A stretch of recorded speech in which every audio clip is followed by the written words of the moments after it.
Go teoricúil nó go mathematicúil bhí Mayo fós Mail Ístú Céime agus sa tóráts lé canis. Bhí Donegal sláán ó Ístú Céime agus bhí deis ún chunisecha a géad le canis strathe ó ghabhlas seachta thuisint. Bhí carp bombernach ag gasláán an barrig den chaid na cnúnach seo ó rang a héin.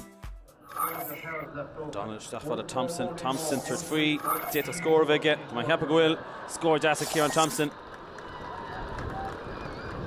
Donegal in shot.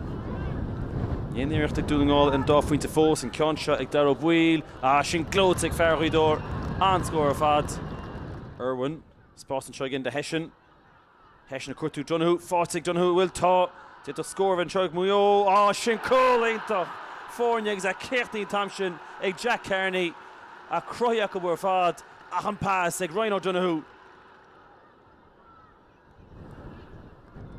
Flynn fortid as Kearney tá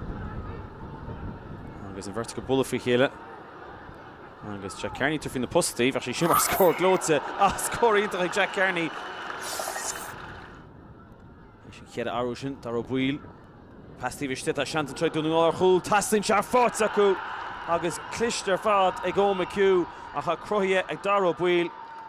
agus a Babhta súil ní annach cúlín amháin.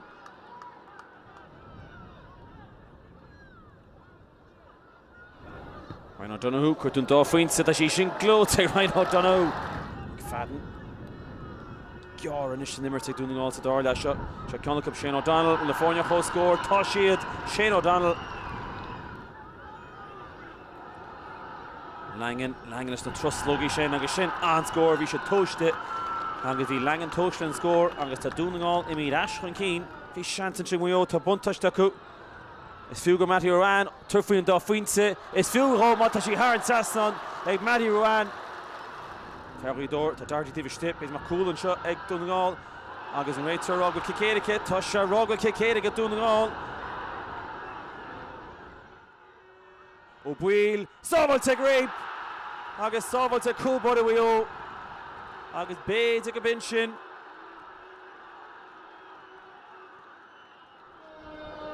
agus an bol an séite faoi hit an dain sa dáirda agus sinné tá rud an cínte tá Mayo cáilí go chlufa canas strathe na bliana seo. We agreed during the week we were going to go flat out for the 2 points, and if we got those, everything would look after itself. So